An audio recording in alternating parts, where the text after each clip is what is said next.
તો કેમ છો વિદ્યાર્થી મિત્રો? ડીડી સેટના ફિઝિક્સ સબ્જેક્ટ માટે આપણે આજે એક નવા સેશનની શરૂઆત કરીએ છીએ. ચેપ્ટર છે તમારું હીટ એન્ડ થર્મોમેટ્રી. ઓલરેડી આપણે પ્રીવિયસ ચેપ્ટરોના ક્વેશ્ચન આન્સરના વિડીયો અપલોડ કરી દીધેલા છે. બરાબર? આશા રાખો કે તમને સમજ આવી ગઈ હશે. એક નવું ચેપ્ટર છે. એના 1 બાય 1 ક્વેશ્ચન ડિસ્કસ કરીએ છીએ. બધા ટોપિક કવર કરવાનો એક ટ્રાય કરીએ છીએ. અને 1 બાય 1 તમે આ સમજશો તો તમને ઘણા અંશે કન્સેપ્ટ બધા ક્લિયર થઈ જશે. બરાબર? એઝ યુઝ્યુઅલ જે આપણે બધા લેક્ચરોમાં કરીએ છીએ. તો ચાલુ કરીએ, આપણે નોટ પેન લઈને બેસી જઈએ અને શરૂઆત કરીએ. નવું ચેપ્ટર આપણું હીટ એન્ડ થર્મોમેટ્રી. બરાબર? આ આપણું એક થર્મોમેટ્રી થર્મોડાયનેમિક્સ રિલેટેડ આખું એક ચેપ્ટર થાય છે. બરાબર છે? હીટ જોડે રિલેટેડ આખો ટોપિક છે અને એનું બેઝિક ફંડામેન્ટલ છે. થર્મોડાયનેમિક્સ તો આખો એક બહુ મોટો વાઇડ ટોપિક થઈ જાય. બરાબર? પણ એનું સ્ટાર્ટિંગ હીટ જોડે રિલેટેડ જે કંઈ બી વસ્તુ છે આપણે સ્ટડી કરીએ છીએ. બરાબર? 12 માર્કનું અગેન વેટેજ છે. તો ધ્યાન આપો. 1 બાય 1 આપણે ક્વેશ્ચન સોલ્વ કરીએ. રાઈટ? ચલો, તો હવે આપણો ક્વેશ્ચન છે, એમાં પહેલો ક્વેશ્ચન છે, સાંભળો. A steel sphere and another identical wooden sphere. બરાબર? સ્ફિયર એટલે ગુજરાતીમાં જો હોય તો ભાઈ ગોળો, ગોલક ગુજરાતીમાં, અને સ્ફિયર બાકી ઇંગ્લિશ મીડિયમ વાળાને ક્લિયર જ છે. બરાબર? એક સ્ટીલ મટીરિયલનો છે અને એક વુડન લાકડાનો છે.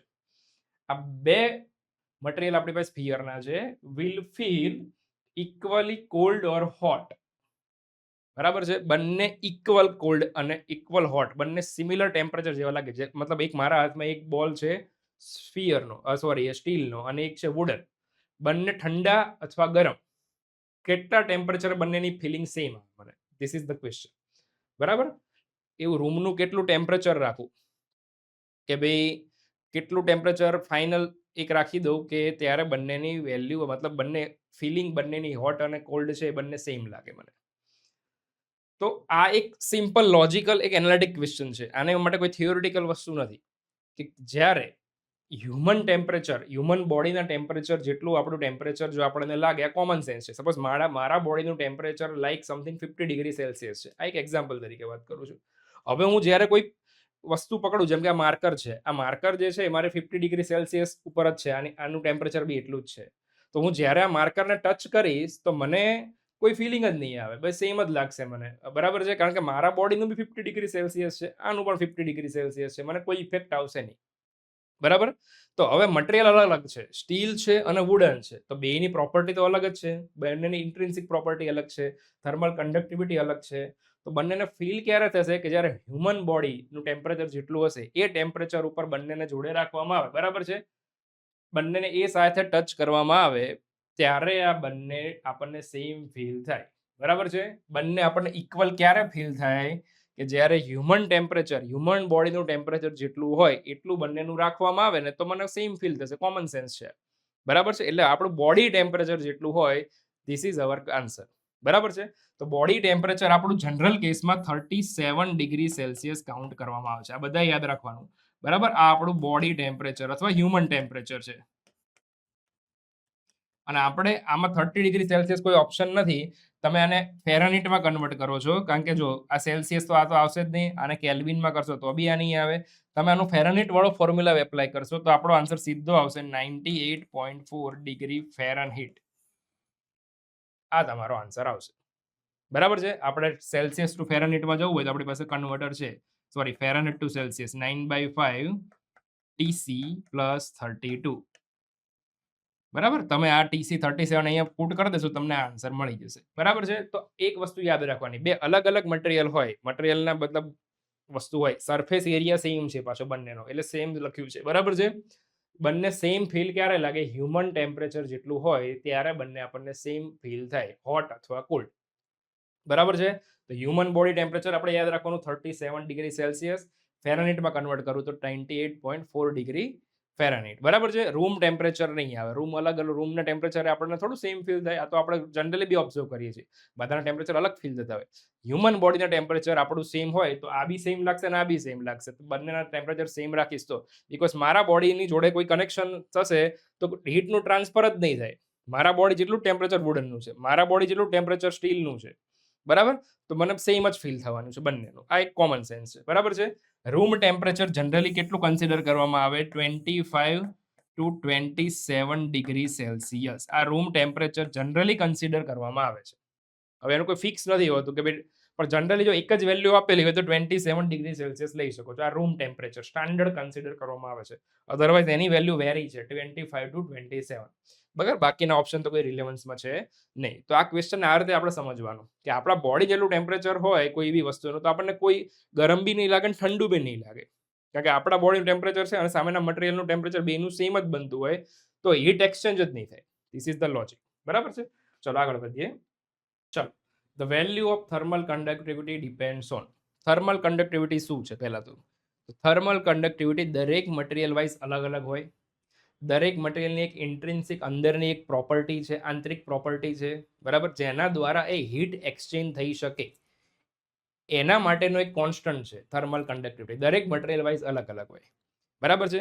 હવે તમે એક વસ્તુ નોટિસ કરો કે હું બોલ્યો કે મટીરિયલ વાઇઝ અલગ અલગ હોય, તો થર્મલ કન્ડક્ટિવિટી મટીરિયલ ઉપર ડિપેન્ડ કરે. એક તો એના એરિયા, બરાબર, સાઇઝ, શેપ, એના જોડે કોઈ લેવા દેવા નથી. મટીરિયલ વુડન હોય તો વુડન લાકડું જ હોય, લાકડાની અલગ પ્રોપર્ટી હોય. કોપર, સ્ટીલ, મેટલ કંઈ બી હોય તો બધાની પોતાની અલગ હોય ને એરિયા જોડે કોઈ રિલેટેડ હોય નહીં. તો એ મટીરિયલ ઉપર ડિપેન્ડ કરે. બીજું, ઓપ્શન પ્રમાણે પછી જવાનું. જો ખાલી ઓપ્શનમાં મટીરિયલ આપ્યું હોય કે ટેમ્પરેચર ના આપ્યું હોય ને તો આપણો આન્સર આવી જાય કે ભાઈ only the type of material, material ઉપર ડિપેન્ડ કરે. ના, આ વસ્તુ યાદ રાખજો. થર્મલ કન્ડક્ટિવિટી મટીરિયલ તો કરે જ, પ્લસ ટેમ્પરેચર ઉપર પણ ડિપેન્ડ કરે છે. આ વસ્તુ કમ્પલસરી યાદ રાખજો. બરાબર છે. તો types of material and temperature. Temperature difference ઉપર ડિપેન્ડ નહીં કરે, આટલી વસ્તુ યાદ રાખજો. મતલબ કોઈ ટેમ્પરેચર હું વધારું છું કોઈ મટીરિયલનું 25 ડિગ્રીથી 45 ડિગ્રી વધારું છું તો એને થર્મલ કન્ડક્ટિવિટી જો કોઈ લેવા દેવા નથી, કારણ કે મટીરિયલની પ્રોપર્ટી ફિક્સ છે. બરાબર, એટલે એટ અ ટાઈમ જો થોડું ટેમ્પરેચર એના ઉપર લાગુ પડે, એના લીધે ઇલેક્ટ્રોનની મૂવમેન્ટ થતી હોય, કંઈ બી થતું હોય, બરાબર છે, હીટ એક્શન થતી હોય, તો થોડી અસર મટીરિયલ ઉપર પડે અને એના લીધે થર્મલ કન્ડક્ટિવિટી થોડીક પ્લસ માઇનસ હોય મટીરિયલ વાઇઝ. એટલે આ પ્રોપર્ટી ફિક્સ છે એટલે એનું ટેમ્પરેચર બી ફિક્સ જ હોય. તો ફિક્સ ટેમ્પરેચર અને મટીરિયલ ઉપર ડિપેન્ડ કરે. આ વસ્તુ થોડું અપડેટ કરીને હવે યાદ રાખજો આજ પછી. બરાબર છે. થર્મલ કન્ડક્ટિવિટી ટેમ્પરેચર અને મટીરિયલ આપ્યું હોય તો એના ઉપર ક્લિક કરવાનું. બરાબર છે. ટેમ્પરેચર ના આપ્યું અને ખાલી મટીરિયલ લખ્યું હોય, ટાઈપ ઓફ મટીરિયલ, તો બી ટિક કરો. અહીંયા શું લખ્યું છે? આનો મતલબ only type of material, only નથી. ખાલી મટીરિયલ લખ્યું હોય ઓપ્શન આપણે ટિક કરી દેવાનું. બરાબર છે. પણ ઓનલી ટાઈપ ઓફ મટીરિયલ લખ્યું હોય તો એ ક્લિક કરવાનું થતું નથી. બરાબર છે. ટેમ્પરેચર ઉપર તો કરતો જ નથી અને નન ઓફ ધ તો આ એક જ ઓપ્શન ફિઝિબલ છે. તો આ એક વસ્તુ આપણે સ્ટેટમેન્ટ તરીકે યાદ રાખી લો. થર્મલ કન્ડક્ટિવિટી મટીરિયલ અને ટેમ્પરેચર ઉપર ડિપેન્ડ કરે. બરાબર છે. આ બધું વસ્તુ તમે થોડું થિયોરિટિકલ ખબર હોય, લેક્ચરો તમે થોડું પ્રોપરલી જોયા હોય કે વોટ એવર સ્ટડી કર્યું હોય તો આ ક્વેશ્ચનો એટેન્ડ કરવાની વધારે ખબર પડે. થર્મલ કન્ડક્ટિવિટી શું છે ખબર જ નથી તો પછી એ વસ્તુ તમારા માટે પોસિબલ નથી. બરાબર, પણ મેક્સિમમ ટ્રાય કરું છું કે ક્વેશ્ચનમાં તમને એક્સપ્લેન કરી શકું. ક્લિયર? ચલો આગળ વધીએ આપણે. The thermal conducting body is insulated from its surrounding. હવે જો આ ક્વેશ્ચન એવું છે કશું રીડિંગ ના હોય ને તો બી તમને એમને આવડી જાય કે થર્મલ કન્ડક્ટિંગ બોડી છે, બરાબર છે, આ સપોઝ એક માર્કર છે, આ બોડી છે, બરાબર, is insulated from it surrounding, મતલબ આજુબાજુ તેને લોક કરી દઉં છું. મતલબ થર્મોસ બી યાદ કરો, આપણે પાણી પીએ થર્મોસ રાખીએ છીએ, બરાબર છે. થર્મોસની અંદર કંઈ બી વસ્તુ મૂકું છું એમાં એક ઇન્સ્યુલેટર લેયર આવી જાય છે. મતલબ ઇન્સ્યુલેટર લેયરમાં શું કરે કે બહારથી અંદરથી કશું અંદર આવી જ ના શકે, એટલે અંદર જે ગરમવાળી વસ્તુ ગરમ રહે, ઠંડાવાળી વસ્તુ ઠંડા રહે. તો એવું કહેવા માંગે છે કે આઉટસાઇડથી ઇન્સ્યુલેટર કરી દીધું, આજુબાજુથી એને લોક કરી દીધું. બરાબર છે. તો શું થાય એવું કહેવા માંગે છે. તો હવે જો બોડી ગેઇન હીટ, તો હવે તો કોમન સેન્સ થઈ ગયું, આપણને આવડી જ ગયું. લૂઝ હીટ, તો એ બી ના કરી શકે. there is no heat exchange between the body and the surrounding. આપણે જે બોલીએ એ જ વસ્તુ છે. કોઈ ટેમ્પરેચરનું એક્સચેન્જ થશે નહીં, હીટનું એક્સચેન્જ થશે નહીં, બીકોઝ આજુબાજુ તમે ઇન્સ્યુલેટર લગાવી દીધું છે. તો કોમન સેન્સ વાળો એક ક્વેશ્ચન હતો. બરાબર.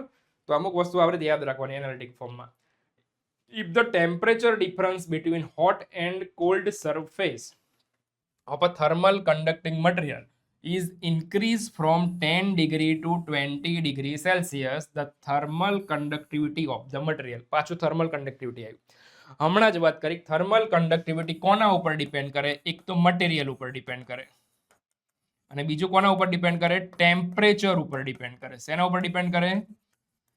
ટેમ્પરેચર ડિફરન્સ ઉપર ડિપેન્ડ ના કરે, એનું ટેમ્પરેચર ફિક્સ છે.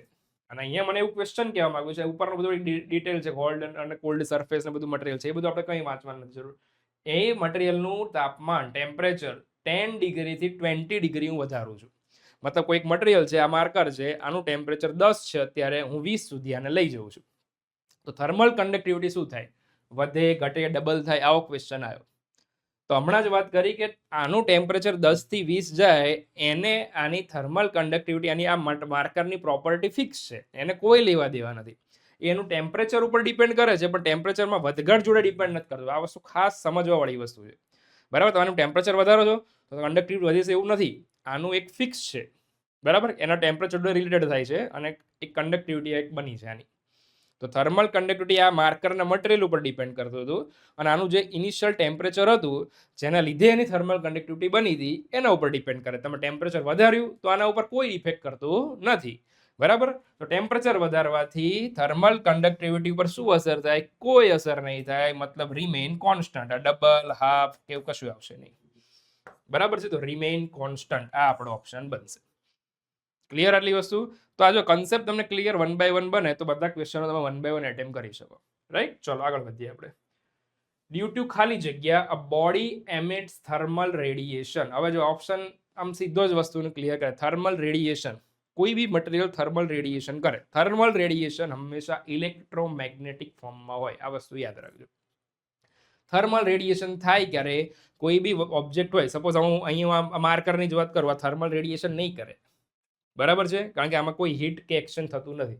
એ જ્યારે એમાં હીટ એક્સચેન્જ થાય, હીટ એક્સચેન્જનો ટાઈપ છે રેડિયેશન. આ વસ્તુ યાદ રાખજો. મોડ ઓફ હીટ કહીએ છીએ. તો હીટના 3 ટાઈપ હતા: કન્ડક્શન, કન્વેક્શન અને રેડિયેશન. હીટ એક્સચેન્જ થાય એ આ 3 ફોર્મમાં જ થાય: કન્ડક્શન, કન્વેક્શન અને રેડિયેશન. મતલબ કહેવાનો મતલબ એ છે કે હીટ મતલબ ટેમ્પરેચર, ટેમ્પરેચરનું એક્સચેન્જ જ્યાં થતું હોય ત્યાં જ રેડિયેશન થશે. તો જે મટીરિયલમાં ટેમ્પરેચર જોડે પ્લસ માઇનસ થતું હોય, બરાબર, એને હીટ આપવાથી એનું ટેમ્પરેચર વધતું હોય, ઘટતું હોય, આ ટાઈપની બોડી હોય તો જ આમાં ટેમ્પરેચર એમાં જ રેડિયેશન થાય, બરાબર છે? તો અહીંયા જો મટીરિયલ ઉપર કોઈ ડિપેન્ડ ના કરે, મટીરિયલ ગમે એવું હોય, સાઇઝ ઉપર ડિપેન્ડ ના કરે, ડેન્સિટી ઉપર ડિપેન્ડ ના કરે. મતલબ રેડિયેશન, થર્મલ રેડિયેશન ક્યારે થાય? ટેમ્પરેચર હોય, ટેમ્પરેચરમાં પ્લસ માઇનસ થાય ત્યારે જ રેડિયેશન પોસિબલ થાય, બરાબર? જે તમે આપણે ન્યુક્લિયર રિએક્ટર આ કન્સેપ્ટ ઉપર તો કામ કરે છે, બરાબર? કે એમાં ન્યુટ્રોનનો તમે આખું જો સ્કૂલમાં તમે ભણ્યા હોય કે ભાઈ જો થર્મલ બોડી હોય, બરાબર, જે યુરેનિયમ ને આ બધા જે એટોમિક સ્ટ્રક્ચર ધરાવતા મેટલ છે, બરાબર, એમાં ન્યુટ્રોનનો મારો કરવામાં આવે એટલે ન્યુટ્રોનથી આમ ફોડે એટલે ટેમ્પરેચર વધઘટ થાય, એના લીધે ન્યુટ્રોન બીજા જોડે રિએક્ટ થાય અને આ રીતે આખી પ્રોસેસ થતી હોય છે. એટલે ટેમ્પરેચરના લીધે રેડિયેશન થાય છે. એ આખી બહુ ડીપ કન્સેપ્ટ થાય છે. ડીડી સેટ પ્રમાણે આપણે જસ્ટ બેઝિક યાદ રાખી લેવાનું, બરાબર છે? ચલો, યુનિટ ઓફ થર્મલ કન્ડક્ટિવિટી. હવે જો રેડીમેડ મોઢે જેને ખબર હોય એને તો ક્લિયર થઈ જાય કે ભાઈ વોટ અપોન એમ કે, બરાબર છે? આ સીધો ઓપ્શન આપણો મળી જશે. પણ હવે આપણે જો રિયલ ટાઈમમાં બનાવવું હોય તો ફોર્મ્યુલા ફિક્સ જેને આવડતો હોય એને થાય, બરાબર? હવે ક્યુ ઇઝ પ્રપોર્શનલ ટુ, આ ક્યુ ઇઝ પ્રપોર્શનલ ટુ એક ફોર્મ્યુલા, તો ક્યુ એ θ1 minus θ2 into T upon D. This is the formula for heat in terms of આ K શું છે? Thermal conductivity. આપણો મેઇન જે હીરો છે એ K છે. હવે K ને સબ્જેક્ટ બનાવી દેવાનો કારણ કે આપણે એનો યુનિટ બનાવવો છે. તો Q into D upon A θ1 minus θ2 into T. Clear? આટલી વસ્તુ યાદ રાખો. હવે આ Q છે એનો યુનિટ આપણે શું કહીએ છીએ? આપણે કેલેરી કે જૂલ લઈ શકીએ છીએ. આપણે આ જૂલ લઈ લઈએ, બરાબર? SI ની વાત છે એટલે ડિસ્ટન્સ છે તો એને મીટરમાં લઈ લઈએ. એટ અ ટાઈમ યુનિટ ફોર્મ્યુલાથી બનાવી દેવાના, જ્યારે બી કદાચ મિસ થઈ જતું હોય ત્યારે. એરિયાનો યુનિટ શું છે? Metre square. આ ટેમ્પરેચર છે, θ1 માઇનસ θ2 ટેમ્પરેચર, એંગલ નથી, બરાબર? તો એને કેલ્વિન લઈ શકાય અને T ફોર સેકન્ડ લઈ શકાય, બરાબર છે? મીટર મીટર કટ થઈ જાય એટલે joule upon MKS. Joule upon second એટલે પાવરનો યુનિટ કહેવાય. આ યાદ રાખજો. આપણે ડિરાઇવનું ટેબલ આપણે જે ઓલરેડી આપણી બુકમાં છે, તમે રીડ કર્યું હોય તમને ખ્યાલ આવી જાય. જૂલ અપોન સેકન્ડ એટલે વોટ થાય, તો વોટ અપોન એમ કે. This is the formula. Watt નો W અપોન એમ છે એટલે એમ ઇનવર્સ, કે ઇનવર્સ અપોનમાં છે એટલા માટે. તો this is the SI unit of thermal conductivity. આવી રીતે આપણે ડિસ્કશન કરી શકીએ છીએ, બરાબર છે? આ પૂછાયેલો ક્વેશ્ચન છે ડીડી સેટમાં. Every body emits electromagnetic waves of certain specific frequency according to its temperature. This is called. થોડા એક ક્વેશ્ચનની પહેલા જ આપણે ડિસ્કસ કરી દીધું કે ભાઈ કોઈ બી બોડી જે રેડિયેશન કરે એ કયા ફોર્મમાં કરે? ઇલેક્ટ્રોમેગ્નેટિક ફોર્મમાં કરે. કયા ફોર્મમાં કરે? તો અહીં લખ્યું છે કે કોઈ બી બોડી ઇલેક્ટ્રોમેગ્નેટિક ફોર્મમાં રેડિયેશન કરે, મતલબ જે વેવ્સ મતલબ એનર્જી એમિટ્સ કરે, આ પ્રોસેસને કહેવાય થર્મલ રેડિયેશન. બરાબર છે. કન્ડક્શન કન્વેક્શન તો અલગ વસ્તુ છે. બરાબર છે, તમને ખ્યાલ જ છે મેટલમાં થાય છે. બરાબર છે, કન્વેક્શન લિક્વિડ અને ગેસમાં થાય છે, પેલું સોલિડમાં થાય છે. અને ઇલેક્ટ્રોમેગ્નેટિક ફોર્મમાં એનર્જી એમિટ કરે એ વસ્તુને કહેવાય થર્મલ રેડિયેશન. આ પ્રોસેસને આ ફોર્મમાં હીટ એક્સચેન્જ થાય છે. ક્લિયર આટલી વસ્તુ? તો આ ધ્યાન રાખજો. બરાબર, જો બધા વર્ડ કનેક્ટ જ થાય છે, તમે કન્સેપ્ચ્યુઅલ રીડિંગ કર્યું હોય નાખો તો બધું લિંક જ થાય અને ઓટોમેટિક તમને ક્વેશ્ચન એટેમ્પ કરી શકો. કે અનટચ ક્વેશ્ચન આવે પેપરમાં કે આપણે જોયો ના હોય તો આપણા લોજિકથી આપણે એને સોલ્વ કરી દઈએ કે ભાઈ આ ઓપ્શનમાં આ બે તો ના આવે, આ જ વસ્તુ રિલેટ થાય છે. તો આવી રીતે બી આપણે બહારના ક્વેશ્ચન કે જે આપણા થિયોરિટિકલ ક્વેશ્ચનની બહારનું તો ના હોય પણ એક એનાલિટિક ક્વેશ્ચન બનાવીને લોકોએ આપ્યો હોય તો we can attempt it. Okay, ચલો આગળ વધીએ. Heat transfer in a close room take place by heat transfer. આ રૂમ છે, સપોઝ આ ક્લોઝ રૂમ છે, એમાં હીટ ટ્રાન્સફર, હીટનું એક્સચેન્જ કયા કયા ફોર્મમાં થાય? This is the question. Conduction, convection, radiation શેમાં થાય? હવે જો કન્ડક્શન શેમાં થાય, પહેલી વાત તો રૂમની અંદર શું શું આવશે? રૂમની અંદર આ વોલ આવશે, આ સ્ક્રીન પણ આવી જશે, ચારે બાજુની વોલ, સરફેસ, વુડન, બરાબર છે, નીચે ઉપર સીલિંગ બધું જ આવી જશે. ઉપરાંત એની વચ્ચે જે હવા છે, વેક્યુમ, એ પણ આવી જશે. બરાબર છે. તો જો વોલ, સીલિંગ, આમાં જે હીટનું એક્સચેન્જ થાય એ કન્ડક્શનના ફોર્મમાં થાય બીકોઝ એ સોલિડ ફોર્મમાં છે. વચ્ચેની હવામાં જે હીટ એક્સચેન્જ થશે એ કન્વેક્શનના ફોર્મમાં થશે. અને રેડિયેટિંગ એલિમેન્ટ તો અલગ અલગ હોય જ છે, જેમ કે બલ્બનો ફિલામેન્ટ છે, લાઇટિંગ છે, એનો ફિલામેન્ટ છે જે એ રેડિયેશનના ફોર્મમાં એનર્જી એમિટ કરે. બરાબર છે, એટલે એવા એલિમેન્ટ બી પોસિબલ છે કે જે રેડિયેશન કરે. બરાબર, એટલે કોઈ બી ક્લોઝ રૂમ હોય એમાં ત્રણેય સબસ્ટન્સ એલિમેન્ટ પોસિબલ હોય, કન્ડક્શન, કન્વેક્શન અને રેડિયેશન. તો ત્રણેય યાદ રાખજો, all of the above, this is our answer. તો heat transfer in a close room, કોઈ બી ક્લોઝ રૂમમાં હીટ ટ્રાન્સફર ત્રણેયના લીધે થાય. આપણે એવું નહીં બોલે કે રૂમ છે તો હવાથી જ થાય, એવું નહીં. વોલ બી ગરમ થવાની ને, સીલિંગ ગરમ થવાનું, બધું ગરમ થવાનું, ઠંડુ બી થવાનું. હીટ એક્શનનો મતલબ એવું નહીં ગરમ જ થવું, ઠંડુ, કોલ્ડ બધું. બરાબર છે, આ વસ્તુ યાદ રાખજો. ચલો નેક્સ્ટ ક્વેશ્ચન છે, at what temperature are the Fahrenheit and Kelvin scale are equal. જો હવે અહીંયા તમને વસ્તુ ત્રણ સ્કેલ ઉપર છે મેઝરમેન્ટ કરવાનું છે આપણે, એક સેલ્સિયસ સ્કેલ, ફેરનહીટ સ્કેલ અને કેલ્વિન સ્કેલ. તો આ બે જનરલ થિયરી તરીકે તમારે યાદ રાખી લેવાના છે કે ફેરનહીટ અને કેલ્વિન સ્કેલ ઇક્વલ ક્યારે હોય, તો આ તમારે યાદ રાખી લેવાનું છે. સીધી જ વેલ્યુ 571.25, આ સ્કેલ ઉપર બંનેની વેલ્યુ સેમ થાય, બંને સ્કેલ સેમ આવી જાય. બરાબર, મતલબ 571.25 kelvin is equal two 571.25 Fahrenheit, બંને સેમ વેલ્યુ ડિસ્પ્લે કરે. ફેરનહીટ અને કેલ્વિન હોય ત્યારે આ તમારે જનરલ એક નોટ કરીને રાખવાનું છે. બરાબર, આ તમારે આનું કોઈ લોજિક નથી વિચારવાનું, તમારે સીધું યાદ રાખી લેવાનું છે.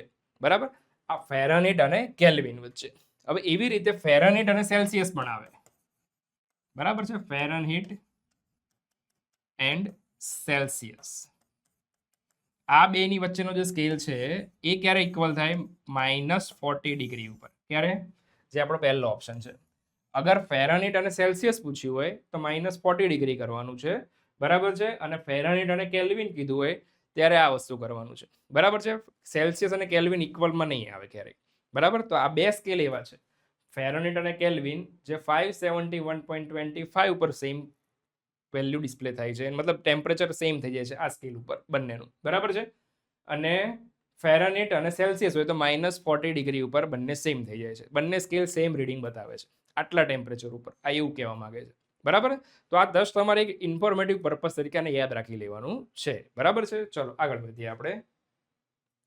470 કેલ્વિન ઇઝ ઇક્વલ ટુ ખાલી જગ્યા સેલ્સિયસ. બરાબર, હવે Kelvin to Celsius, Celsius to Kelvin, આપણું કે કન્વર્ટર શું હતું કે ભાઈ કેલ્વિન ફાઇન્ડ કરવું હોય તો સેલ્સિયસમાં 273 આપણે જનરલ ફોર્મમાં એડ કરીએ છીએ. આપણને કેલ્વિનમાંથી સેલ્સિયસમાં જવું છે ને આપણે, તો Celsius is equal to kelvin -273. કેલ્વિનની વેલ્યુ આપણને 470 આપેલી છે, 273 આપણને આપેલી છે. બરાબર છે, તમે આનું સબટ્રેક્શન કરશો તો આ થશે 7, બરાબર છે, આ 9 અને આ 1, ધેટ ઇઝ 197. ક્લિયર? તો આપણું જે ડિગ્રી સેલ્સિયસ છે સીધો ઓપ્શન આપણો આવી જશે. આ તમે કેલ્ક્યુલેટર મારી દેવાનું, સબટ્રેક્શન કરી દેશો આપણો સીધો ઓપ્શન બન્યો હશે, પ્લસમાં જ આન્સર આવશે. રાઈટ, તો આવા એક સીધા કન્વર્ટર વાળા ક્વેશ્ચન પણ આવતા હોય છે. બરાબર, ચલો આના પછી આપણે આગળ જઈએ. તો ફોર્મ્યુલા તમને ક્લિયર હોય તો ક્લિયર થાય, આ વસ્તુ યાદ રાખજો. બરાબર, હવે આ છે 1 જૂલ કેલરી. હવે જૂલ કેલરી પહેલા તો કોણ છે? હીટની, બરાબર છે, એસઆઈ યુનિટ. હીટનો એસઆઈ યુનિટ જૂલ છે, બરાબર, અને એનો બીજો યુનિટ કેલરી પણ લઈએ છીએ આપણે. તો આ જૂલ કેલરી, જ્યારે બે યુનિટો આવતા હોય ને તો બેના રિલેશન કંઈક બનતા હોય, જેમ કે ન્યૂટન અને ડાઇન વચ્ચે છે ફોર્સ માટેનો, જૂલ અને અર્ગ વચ્ચે પણ છે એનર્જી માટેનો. તો અહીંયા જૂલ હીટ કેલરીમાં પણ મપાય છે, એટલે જૂલ કેલરી વચ્ચે રિલેશન છે, બરાબર છે. તો 1 calorie is equal two 4.8184 joule. This is the relation. આ બધા યાદ રાખો, કેલરીની વાત કરું છું. 1 calorie is equal two 4.184 joule. તમને રિવર્સમાં પૂછ્યું છે 1 જૂલ, તો રિવર્સમાં પૂછ્યું છે, તાર નીચે ડિવાઇડમાં જશે, ઇઝ ઇક્વલ ટુ 1/4.184 કેલરી. તમે આનું કેલ્ક્યુલેટર મારશો એટલે જવાબ આવશે 0.239 સમથિંગ, કંઈક કેલ્ક્યુલેટરમાં આવશે. તો આપણો પહેલો ઓપ્શન બેઠો બની જશે, બરાબર. તો એક આવડતું હોય બીજું રિવર્સમાં બની જાય. તમારા કન્સેપ્ટથી જવાનું, શું આ ક્વેશ્ચન માટે મારે શું રીડિંગની જરૂર છે અને કેવી રીતે મારે ફેરવી શકો, બસ આ રીતે ડીડી સેટની પ્રિપેરેશન થતી જાય. ચલો એના પછી 0 ડિગ્રી સેલ્સિયસ ઇક્વલ ટુ ખાલી જગ્યા ફેરનહીટ. ફેરનહીટ વાળો ફોર્મ્યુલા શું છે આપણા માટે? ફેરનહીટ ટુ સેલ્સિયસ આપણું કન્વર્ટર છે આપણી પાસે available. Fahrenheit is equal two 9/5 TC plus 32. Celsius કેટલા છે? 0 ડિગ્રી છે, તો અહીંયા આપણે સીધા 0 કરી દીધા, એટલે સીધા વધ્યા 32. એટલે સીધી વાત કરું તો અહીંયા 32 ફેરનહીટ આપણો આન્સર આવે. This is our answer. Clear? સીધો આન્સર છે અને સીધી રીતે આવી જશે. What is the absolute zero temperature? Absolute zero temperature કોને કહેવાય? આ એક સ્ટેટમેન્ટ તરીકે યાદ રાખી લેવાનું છે. જ્યારે કેલ્વિનમાં 0 ડિગ્રી આવે, 0 ડિગ્રી વેલ્યુ કેલ્વિનમાં આવે, એ સ્કેલને કહેવાય એબ્સોલ્યુટ ઝીરો ટેમ્પરેચર. બરાબર છે. તો 0 કેલ્વિન એ આપણો આન્સર બનશે. પણ તમે અહીંયા જોશો ને તો 0 કેલ્વિન, હવે કેલ્વિનની વાત કરીએ તો આપણી પાસે એક બીજો આન્સર પણ છે કે કેલ્વિન અને સેલ્સિયસનું કન્વર્ટર શું હતું? આપણે કેલ્વિનમાંથી 273 માઇનસ કરવાના, બરાબર. હવે એક બીજી તમને એક ફેર સાઈડ કહી દઉં કે ઘણી વાર 273 પણ લખ્યું હોય અને 273.15 પણ લખ્યું હોય, તો આ રિલેશન પણ ઓકે છે, તમારે હંમેશા યાદ રાખવાનું. ક્યારેક એક્ઝામમાં બંને ના આપ્યું એટલે એવું ના વિચારતા કે બંને આપ્યું હોય તો એવું નહીં. કાં તો આઈધર 273 આઈડલ કેસમાં આપણે વિચારશું, પણ અગર 273.15 આપ્યું હોય તો ઇટ ઇઝ ઓલ્સો ઓકે. અને આ ક્વેશ્ચનમાં 0.15 આવે છે તો મેં એને કન્સિડર કર્યું છે. આપણો કેલ્વિન કેટલો છે? 0, બરાબર. તો આપણો આન્સર શું આવશે? -273.15. કેલ્વિનમાં આટલા ડિગ્રી સેલ્સિયસ થાય. તો બંને ઓપ્શન મારી પાસે સ્ક્રીન ઉપર છે, તો પછી એ સમયે મારે બોથ ટીક કરવું પડે. આ બંનેને એબ્સોલ્યુટ ઝીરો સ્કેલ કહેવાય. મતલબ આ ટેમ્પરેચર કેલ્વિનનું 0 મૂકીને સેલ્સિયસ લઈ આવ્યો. તો એક વસ્તુ યાદ રાખવાની કે 0 કેલ્વિન એબ્સોલ્યુટ ઝીરો ટેમ્પરેચર કહેવાય. અગર એ સેલ્સિયસ હશે તો સેલ્સિયસમાં નાખી દો. અગર આને ફેરનહીટમાં પૂછે તો આપણે ફેરનહીટના ફોર્મ્યુલામાં નાખી દો. એ વધારે પડતું વાઇડ થઈ જશે, એટલે એટલું બધું નહીં પૂછે. સીધા આન્સર આવતા હશે તો પૂછશે આપણને. ક્લિયર? આટલી વસ્તુ. કન્સેપ્ટ શું હતો કે એબ્સોલ્યુટ ઝીરો ટેમ્પરેચર કોને કહેવાય? 0 ડિગ્રી કેલ્વિન. ક્લિયર? આટલી વસ્તુ યાદ રાખજો. At what temperature will the density of water be maximum? બરાબર છે. તો આ એક પાછો એનાલિટિક પ્રશ્ન છે, બરાબર છે. 4 ડિગ્રી સેલ્સિયસ એ પાણીની ડેન્સિટી સૌથી વધારે હોય, બરાબર. પાણી જેમ ટેમ્પરેચર વધે, ડેન્સિટી વધે ઘટે, આ બધા આપણા પ્રશ્નો હોય છે, બરાબર છે. અને આ ડિગ્રી એ જે એનોલ્મસ ટેમ્પરેચર કહેવાય. જો એનોલ્મસ ટેમ્પરેચર,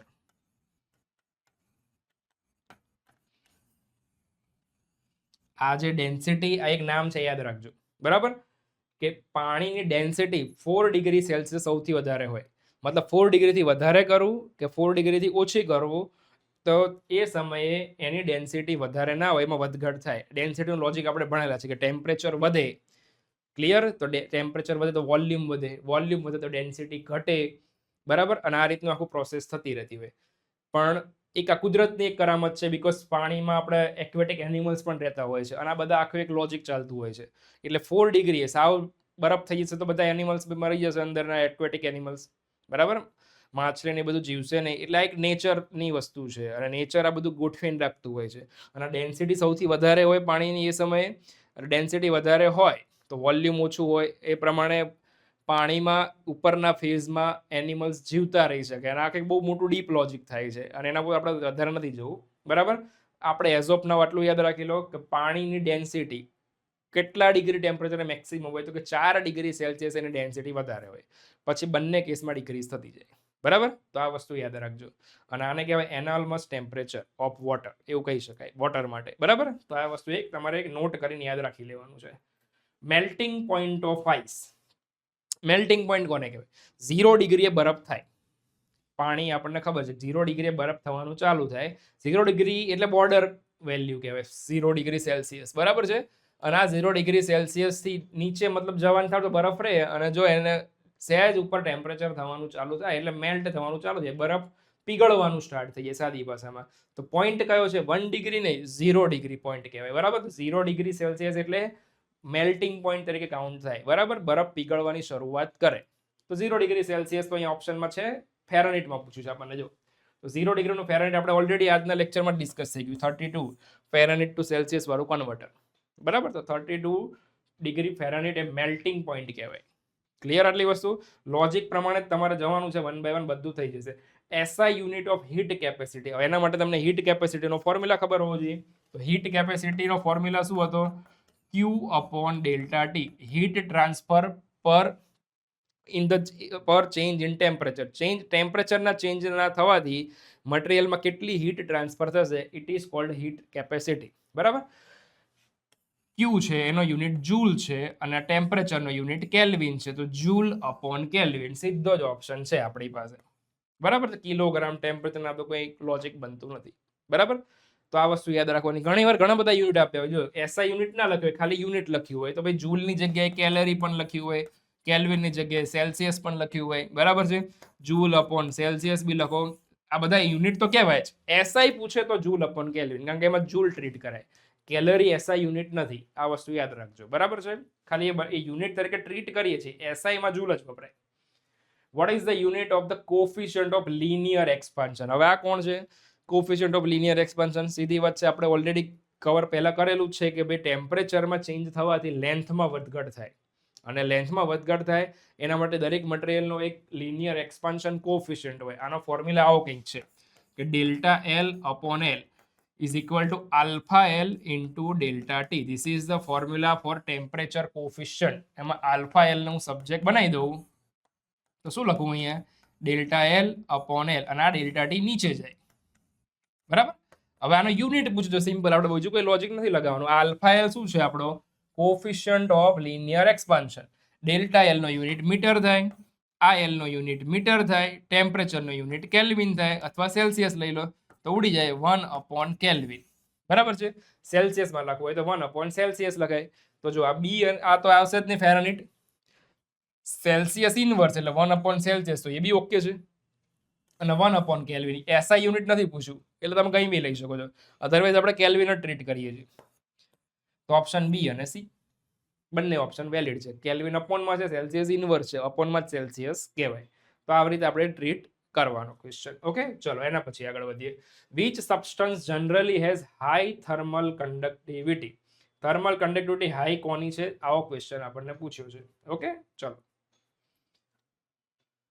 ઠીક છે. ચલો, cloth, wood, metal, plastic. Thermal conductivity high કોણ હોય? જો એક સિમ્પલ લોજિક એવું યાદ રાખે, જે મટીરિયલ ગુડ કંડક્ટર હોય, સુવાહક, વધારે પડતું કન્ડક્શન કરે, એની થર્મલ કન્ડક્ટિવિટી હાઈ હોય. જેમ કે લોખંડના સળિયાની હું વાત કરું તો આ લોખંડનો સળિયો ગરમ બી જલ્દી થાય અને ઠંડો બી એટલો જ જલ્દી થાય. એટલે થર્મલ કન્ડક્ટર એટલે એવું નહીં ગરમ જ થવું, ઠંડુ બી, કુલ ડાઉન બી એ જ જલ્દી પડશે. લાકડું એ લેવલે ગરમ ફીલ ના થાય, સળગી જવું એ વસ્તુ અલગ છે. લાકડું ગરમ એ રીતનું નહીં થાય, ઠંડુ બી એવી રીતનું નહીં પડે. બરાબર, તો મેટલની પ્રોપર્ટી યાદ રાખજો, મેટલની થર્મલ કન્ડક્ટિવિટી હાઈએસ્ટ હશે. આ વસ્તુ યાદ રાખજો.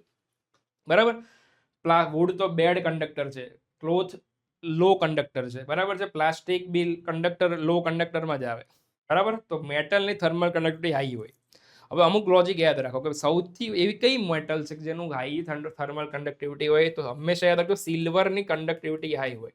સૌથી હાઈએસ્ટ કન્ડક્ટિવિટી સિલ્વરની હોય.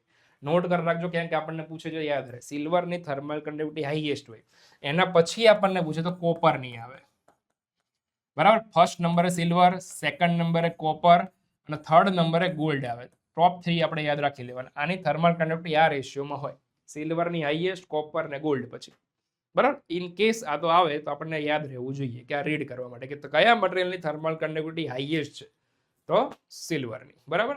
લોએસ્ટ ને એવું તો આવે જ નહીં, બીકોઝ એ તો જે વુડ અને આ બધા જે બેડ કંડક્ટર છે એ બધા લોએસ્ટમાં જ આવે, એટલે એમાં કોઈ તળિયાનું કોઈ શું હોય નહીં. બરાબર. આ વસ્તુ યાદ રાખજો. In which of the following process convection does not take place. Convection એટલે લિક્વિડ અને ગેસમાં થાય એ કન્વેક્શન કહેવાય. પાણીની તપેલીમાં પાણી ગરમ થાય છે એ કન્વેક્શન છે. બરાબર છે. હવા ગરમ થઈ રહી છે, કન્વેક્શન છે. બરાબર છે. તો કયા કયા વસ્તુમાં શું લખ્યું છે, ડઝ નોટ, કયામાં નહીં થાય, તો બોઇલિંગમાં થવાનું છે. હીટ એરમાં જ હમણાં જ વાત કરી, ફર્નેસથી જે આપણે ચીમનીથી ગરમ થાય છે હીટ, આખી આજુબાજુની હવા ગરમ થાય તો એ બી થાય. બરાબર છે. વોર્મિંગ ઓફ, જો સી એન્ડ લેન્ડ બ્રીઝીસ. બરાબર. સી અને લેન્ડ બ્રીઝ એટલે દરિયા અને પાણી જમીન વચ્ચેના ગરમ પવનો ઠંડા પવનોની હેરફેર થાય છે. બરાબર છે. એ બી એ કન્વેક્શનની જ પ્રોસેસ છે. Warming of the glass of the bulb, filament, આ નહીં થાય, તો આપણો ઓપ્શન ડી થશે. બરાબર છે.